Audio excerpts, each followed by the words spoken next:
बिस्मिल्लाहिर्रहमानिर्रहीम। अस्सलाम वालेकुम नाज़रीन, प्रोग्राम है आवाम की सोच और मैं हूँ आपकी मेज़बान सोनिया अदनान। नाज़रीन, इस वक्त मुल्की सियासत में गहमा गहमी उरूज पर है। अहम कौमी और सियासी मामलात पर हुकूमत और अपोजिशन के दरमियान डेडलॉक मौजूद है। इन्हीं तमाम मामलात पर आज के प्रोग्राम में बात करेंगे और बात करने के लिए जानेंगे अरकान पार्लियामेंट से कि वो इन तमाम तर मामलात पर क्या कहते हैं। पहले भी जितने भी लॉ मेकिंग हुई है वहाँ कोई भी अपोजिशन ने किसी एक लॉ में साथ नहीं दिया हमारा, और ऑर्डिनेंस के ज़रिए हमने लेजिस्लेशन मजबूरतन करनी पड़ी, क्योंकि यहाँ इनकी सारी यहाँ पे जो बिज़नेस है वो चल रहा होता है प्रोडक्शन ऑर्डर्स के लिए। सारा एहतजाज, सारी मसरूफियत प्रोडक्शन ऑर्डर के लिए। मकसद ये है कि अब और फिर ऑर्डिनेंस पे तनकीद करते। इनके अपने दौर में, मोहतरमा बेनज़ीर भुट्टो के दौर में कोई 119 या 120 ऑर्डिनेंस पास हुए हैं, हमने तो कोई हार्डली 19 या 20 किए। मकसद ये है कि ये जमहूरियत के अलमबरदार बनते हैं और फिर हरकतें सारी वो कि जिससे जमहूरियत को नुकसान पहुंचना है। अब एक चीज़ पार्लियामेंट का हिस्सा बनने जा रही है, उसके बिज़नेस का हिस्सा बनने जा रही है, तो इनको कोऑपरेट करना चाहिए, ना कि अपनी ज़ाती अना और नैब ज़दा लोगों को बचाने के लिए हरकतें करें। हुकूमत और अपोजिशन बैठ के एक कंसेंसस बना के जिस तरीके इलेक्शन कमीशन का मसला और मेंबरान का मसला है, इस मसले का हल होना बहुत ज़रूरी है। अगर ये मसला फिर कोर्ट में चले जाता है, अगर वहाँ से कुछ हो जाता है, तो फिर वही बात आ जाएगी जब पार्लियामेंट सुप्रीम है, जब यहाँ पे भेज दिया गया है, तो फिर इनका काम है इनको करने के लिए।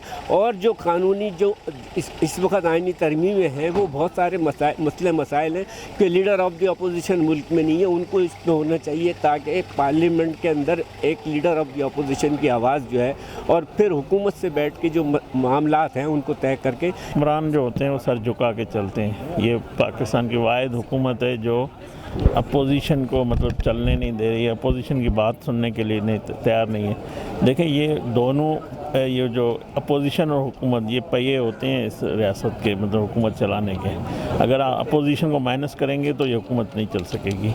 तो इसी तरह कानून साजी में भी अपोजिशन की ज़रूरत है। तो मैं समझता हूँ हुकूमत पहले दिन से अपोजिशन के साथ मुआवजा लगाई हुई है। हम संजीदगी से पाकिस्तान को आगे बढ़ाना चाहते हैं। जो भी कानून साजी हो, जो भी मामलात हैं, वो खुश उसलूबी से होने चाहिए, जो पाकिस्तान के इंटरेस्ट में हो, जो आवाम के इंटरेस्ट में हो। शुरू से मैं देख रही हूँ कि जो हुकूमत का रवैया है वो इस तरफ लेके जा रहा है कि पे दर पे जिस तरह हम हालात देख रहे हैं, तो ज़ाहिर है फिर अपोजिशन भी जो है वो इस राह से हट जाती है और फिर मफाहमत की तरफ नहीं आती।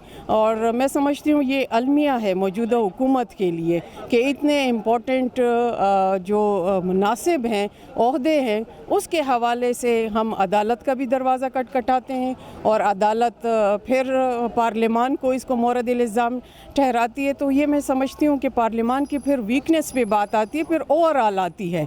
तो इससे हुकूमत को भी होश के नाखुन लेने चाहिए और इस मामलात को संजीदगी से देखना चाहिए। ख्वाजा साहब एक मंजे हुए सियासतदान है, मेरे कलीग भी रह चुके हैं बहुत दफ़ा, गोवा मुख्तलिफ पार्टियों में है।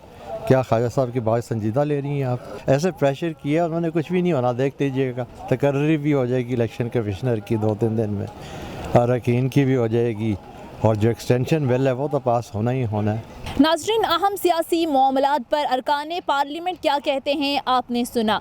एक अहम इशू आइनी तरमीम के हवाले से, जिस पर अपोजिशन का ये कहना है कि वो हुकूमत का साथ नहीं देगी। पीपल्स पार्टी भी कह चुकी है, नून लीग भी कह चुकी है कि आइनी तरमीम के मामले में हम हुकूमत का साथ नहीं देंगे, लेकिन हुकूमत को यकीन है कि ये मामला अफ़ाम व तफ़हीम से आसानी से हल हो जाएगा। अब देखते हैं कि ये तमाम तर सूरत हाल किस समझाएगी। नाज़रीन, ये था हमारा आज का प्रोग्राम के हवाले से फ़ीडबैक ज़रूर दीजिएगा। अगले प्रोग्राम तक के लिए इजाज़त दीजिए। खुदा हाफिज़।